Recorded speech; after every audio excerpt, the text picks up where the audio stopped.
Syrians have taken to the polls and re-elected Bashar al Assad as president of the Syrian Arab Republic for a fourth consecutive term. With an extraordinary turnout rate and landslide victory, the West has actively sought to undermine the election and the will of the Syrian people. So what does this victory mean for Syria's 10-year resistance against regime change and against imperialism? And what tactics have Western nations resorted to in order to discredit and sabotage Syria's presidential elections? Let's take a closer look. I'm Richard Medhurst, and you're watching the Communiqué.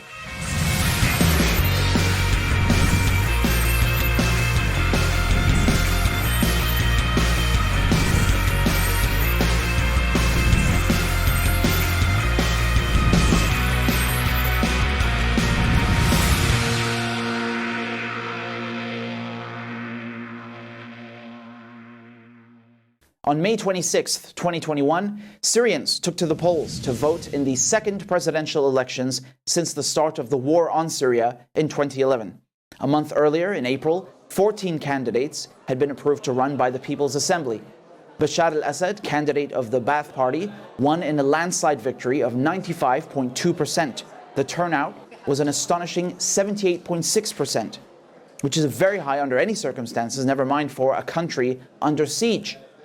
After the results of the elections were announced on May 27th, Syrians went out to celebrate, taking to the streets in droves.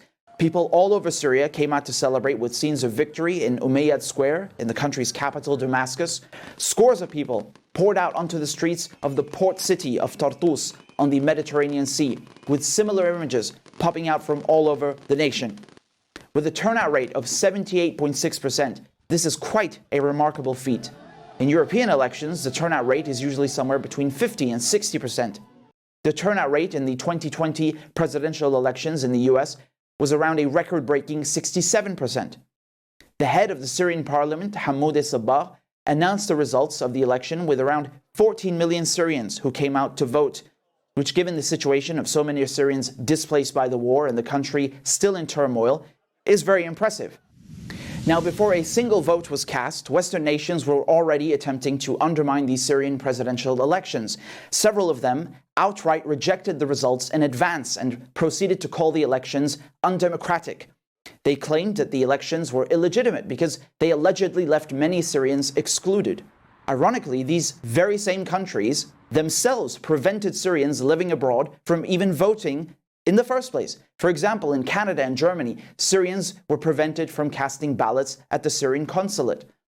These very same countries who pretend to be liberal democracies then turn around and deny Syrians the right to participate in their own presidential elections and prevent them from exercising their right to vote, which is a pivotal part of any supposed democracy. This claim that Syrians were purposely excluded was not just repeated by Western countries, but also by the opposition and opposition figures, which is all the more ridiculous given that the opposition, they are the ones who boycotted the electoral process, refusing to participate. In the northern city of Idlib, which is home to thousands of foreign-backed terrorists, of course it is not possible to partake in the election. The same rings true for the areas controlled by the American occupation and Kurdish forces in the northeast regions of Hasakeh and Deir ez-Zor, where they are busy plundering Syria's oil, of course. We're keeping the oil. We have the oil. The oil is secure. We left troops behind only for the oil. Now, in the media, the reporting about the elections has been abysmal. We have witnessed a concerted campaign by the corporate mainstream media to smear Syrians and their elections and to openly lie about the will of the Syrian people. Not one mainstream outlet in the West has even had any Syrian officials on to comment about the election, only opposition figures. The media have also resorted to talking about the staged Duma gas attack of 2018. This alleged gas attack was used as a pretext by the United States, Britain, and France to illegally bomb Syria. It was subsequently proven that this gas attack never took place. A false flag operation designed to blame the Syrian government as the Syrian army made its final push to take back the surrounding areas of Ghouta in the Damascus countryside. We have seen through leaked documents published by WikiLeaks that this gas attack never happened. The very same inspectors sent by the Organization for the Prohibition of Chemical Weapons, the OPCW, to investigate reported only trace quantities of chlorine, physical symptoms inconsistent with the gas attack, and ballistics showing the alleged gas canister to have been manually placed at the site. The inspectors concluded that given the lack of evidence, no gas attack had materialized, and expressed concern after their findings had been removed. The OPCW's leadership doctored the reports of the fact-finding mission, removing key evidence in an attempt to cover up the truth and proceeding to smear its own scientists who blew the whistle. During this latest election in Syria, President Bashar al Assad went to Duma to cast his ballot. The mainstream media used this photo op as an opportunity to revive the lies surrounding this staged gas attack and to attempt to smear the Syrian government and President al-Assad once more. Right now in Syria, many people are suffering due to the terrible economic situation and havoc brought on by sanctions imposed by the United States and the European Union. Universally, in almost every article and television report on the topic of Syrian elections, the mainstream media talks of the economic turmoil that Syrians are living through, without ever mentioning that this suffering, the long bread lines, the wait of almost 2 days just for fuel, is a direct consequence of Western sanctions. The media talk about Syrians living in poverty to illustrate the people's purported dissatisfaction with al-Assad, giving the impression that it is the fault of the Syrian government. First of all, this has nothing to do with elections. Second, this is not only untrue, but more importantly, it is a whitewashing of Western crimes. Syrians are suffering and starving right now precisely because of the West's foreign policy and imperialism, yet this is rarely ever mentioned, if at all. If one wants a real example of propaganda, they need look no further than how the Western media reports on all matters related to Syria. It's frankly astonishing how anyone can make a report about the Syrian elections and not mention a simple basic truth, that the majority of Syrians support Bashar al-Assad. If these so-called liberal democracies in Europe and North America care so much about democracy and the will of the people, why do they ignore this fact? It is incredible how not one report or article mentions this. The media call the elections a sham, but they talk about everything else without actually explaining why. They obfuscate and change the subject by mentioning the economic turmoil, but don't tell you that this is the fault of Western sanctions, and they try to make it sound like it's al-Assad's fault or the Syrian government is to blame. They talk about democracy, but don't tell you that the majority of Syrians support al-Assad, nor do they show any of the images of countless Syrians taking to the streets in a show of support and to celebrate his victory. They lie, they deny reality, and deceive to manufacture consent for regime change. That is what you call propaganda. Joining me is former British ambassador to Syria, Peter Ford. Thank you for your time. It's great having you on the program, Your Excellency. It's a pleasure. Ambassador, the British government, along with the Americans and others, they called the elections in Syria, quote-unquote, undemocratic and illegitimate. They've outright rejected the results before the elections even took place. Could you give us an insight into what the motivations behind this are? In a word, revenge. The Western powers, Britain and America in particular, are bitter because they have failed in their 10-year-long campaign to change the government in Syria. And they are therefore very bitterly disappointed because the recent elections served to underline their failure and to cement the position of President Assad in power. So what we heard was the sound, if I can put it this way, the sound of sour grapes. So having been posted in Damascus and spent several years there, what do you make of the legislative and the electoral process in Syria? Well, I don't think there can be any doubt that a majority of the Syrian people do not share the West's wish to get rid of President Assad. On the contrary, the president is seen indisputably by a majority of Syrians as representative of stability. They do not, the Syrian people, without a shadow of a doubt, do not want to make a leap into the dark by getting rid of the president that they know And when there is no alternative in prospect, who could unite the country, take the country forward in the next steps. Rather the reverse. I'm quite sure that a majority, an authentic majority of the Syrian people have confidence in their president. They may grumble about the conduct of the government, rising prices, corruption, alleged maladministration, that sort of thing. Which country is free from such grumbling? Certainly not my own, the UK. And indeed, I believe that the level of support for the president is authentically well above the estimated 40% level of support enjoyed in the opinion polls by Boris Johnson and his government. I believe that the Conservatives or Labour would be absolutely over the moon to have the level of support that President Assad has. When you say that Syrians don't want to take a leap into what is essentially the unknown, what do you think the alternative is? What is the alternative that the West is proposing to President Assad? The West is always careful not to spell out any alternative, because they know full well that the only realistic alternative would be a radical Islamist regime.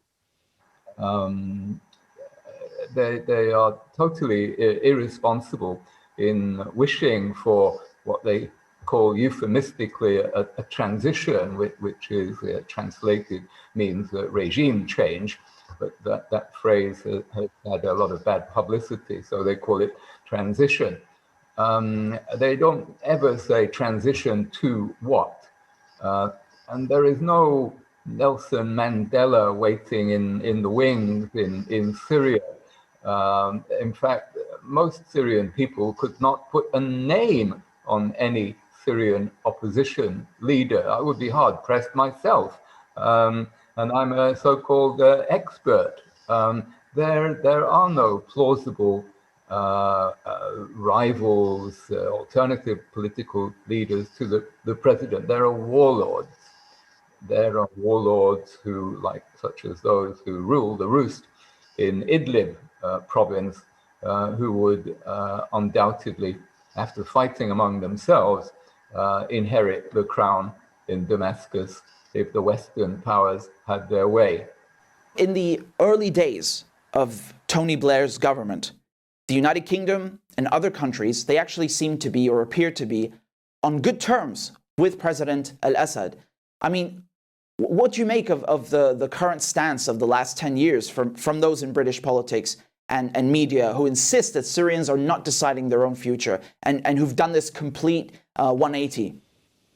Well, a lot of things have happened since those heady days in the early 2000s when Bashar al Assad was having tea with Her Majesty the Queen in Buckingham Palace, and was being seen as the new white hope, and who was moving forward with liberalization of the economy in a way that was applauded in the West. And indeed, it was partly those efforts at liberalization by causing some suffering for the working classes in Syria and privileging of the middle class with this so-called liberalization.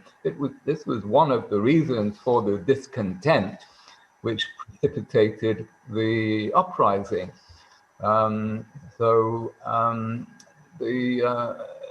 things have obviously moved on, and what Britain in particular cannot stomach is the fact that Syria has worked more and more closely with Russia and Iran, and therefore victory for Syria, victory for President Assad would be seen as victory for the leadership of Russia and Iran. This is something that the British government cannot stomach.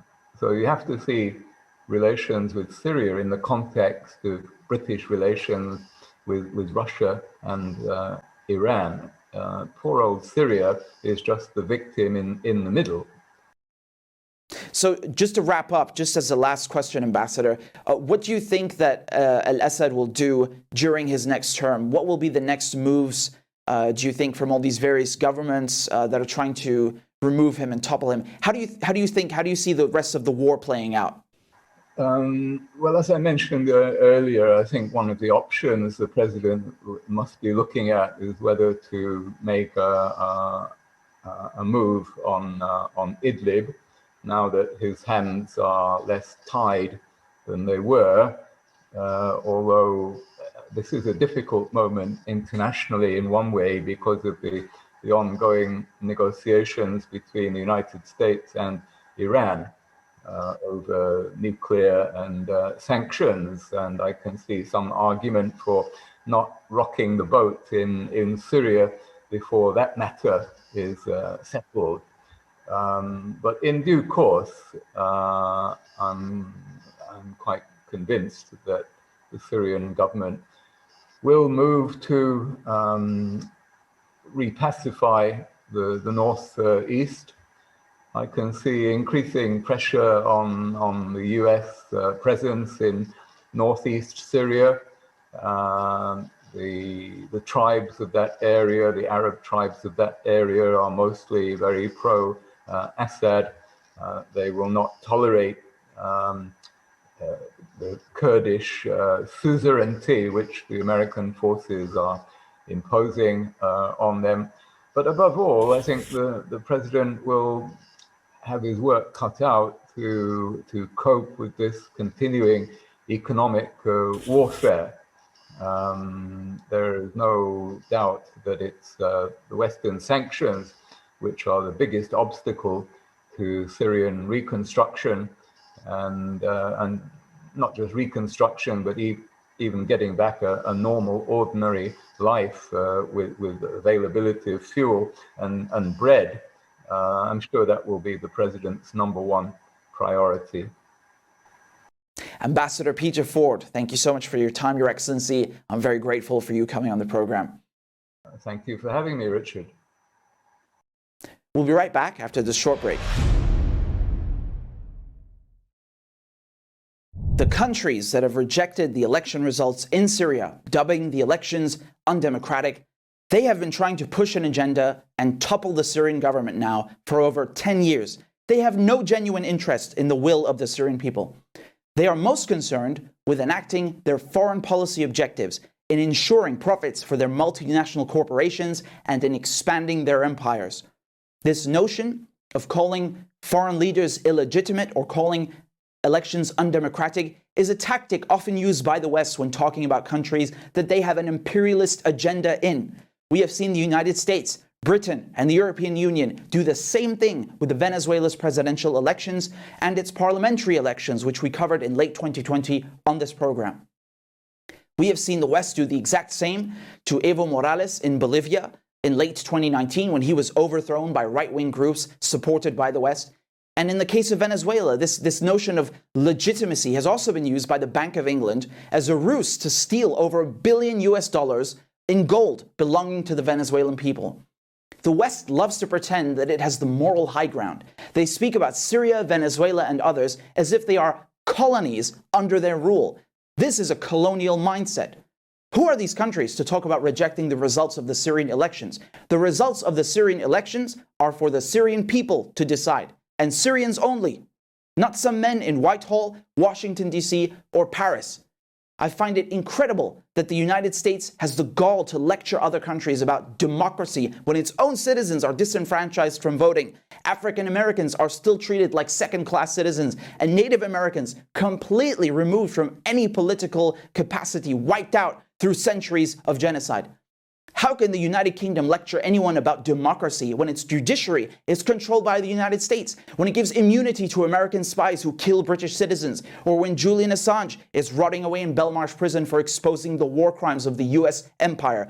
Where is the respect for an independent press and fourth estate.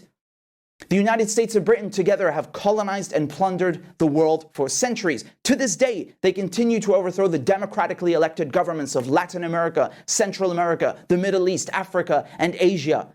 They are the last people on earth to be giving lectures about democracy. The fact of the matter is, there has been a cold, calculated attempt to overthrow the Syrian government for decades. We know from General Wesley Clark that a neocon plan for regime change has been put in place during the Bush years, with Syria on the list of targets. We have seen the cables from the US Embassy in Damascus already in 2006 about how best to exploit the weaknesses of Bashar al Assad in order to destabilize Syria. The United States created Al-Qaeda during the Cold War. Then with Britain, proceeded to help create ISIS through the invasion of Iraq in 2003. With their allies, such as Israel and Turkey, they have provided weapons, logistics, and assistance to terrorist groups inside Syria. And then the media tries to whitewash them as moderate rebels. Since the start of the so-called Arab Spring or uprising in 2011, they have been trying to topple the Syrian government and turn the whole country into another failed puppet state, as they have done to so many others. Through their imperialist greed, they have completely, utterly destroyed Syria. These actors do not have Syria's best interests at heart, nor do they care about the will of the Syrian people. Quite the opposite. What Syrians have done through these elections is reaffirm their sovereignty, cementing their stance against imperialism and against colonialism. The election results are not just a victory for President Assad, they are a victory for the Syrian people. Syrians have shown their resolve and their spirit to be unbreakable. Even after 10 years of war and all the suffering that has come with it, they have been unrelenting. Once again, they are showing the world that they will not allow others to dictate their political, economic, and social affairs. Syrians will not allow foreign-backed terrorists and militias, nor any other governments, to come in and tell them how to run their country. Syrians want a secular, stable Syria under Bashar al Assad, which stands with the axis of resistance, which stands with Palestinians, which stands against imperialism, and guarantees a multi-ethnic, multi-religious, harmonious and peaceful society for all Syrians. No matter what the media says, no matter how much propaganda they produce, and how much they try to sell regime change, Syrians are saying they will not be coerced or bullied into conforming to Western foreign policy objectives. Syrian matters are for Syrians only to decide. If President Bashar al Assad did not have the support of the Syrian people, he could never have remained in power and withstood 10 years of war against him, and withstood 10 years of the United States, Britain, and Israel, and so many other countries and their terrorist groups trying to get rid of him. No one could. It's unconscionable to think that anyone could survive such a feat without the backing of their own people. Syrians have shown that they support their president and their government, both during wartime and in their elections. For anyone to deny this is simply to deny reality. It's not about one's opinion or what one thinks. This is about understanding the truth on the ground. We also have to look at this election through the lens of resistance. What Syrians do every day, what they have done for years, is resist imperialism through all means necessary. This huge turnout and landslide victory also symbolizes a victory for the axis of resistance as a whole. When we talk about the axis of resistance, we're talking about the nations that the West has tried to break and intimidate, such as Syria, Iran, Palestine, Venezuela, Cuba, Yemen, Lebanon, Iraq, North Korea. We have seen during this vicious war against Syria how the whole world rallied behind the US empire and joined them in their regime change project. Very few stood by Syria's side and remained with the Syrian people. Iran and Russia have helped Syria to stay afloat and to resist this onslaught. When Syria was in its darkest hour and on the verge of falling into the hands of Daesh, they answered the call to aid. They stepped in to provide and help to prevent the unthinkable from happening. They have stood steadfast with the Syrian people, respecting their will and protecting their sovereignty from foreign aggression, both militarily and politically. The entire apparatus of the mainstream media continues to repeat the same lies about Syria in a multitude of languages and mediums. There is complete uniformity and hegemony between the corporate media and the foreign policy objectives of Western governments. Inextricably intertwined, these two institutions work in tandem, and everything they have reported on Syria for the last 10 years has been almost entirely propaganda. And the presidential elections of 2021 are no different. Thanks for tuning in. I'm Richard Medhurst, and this is the Communiqué.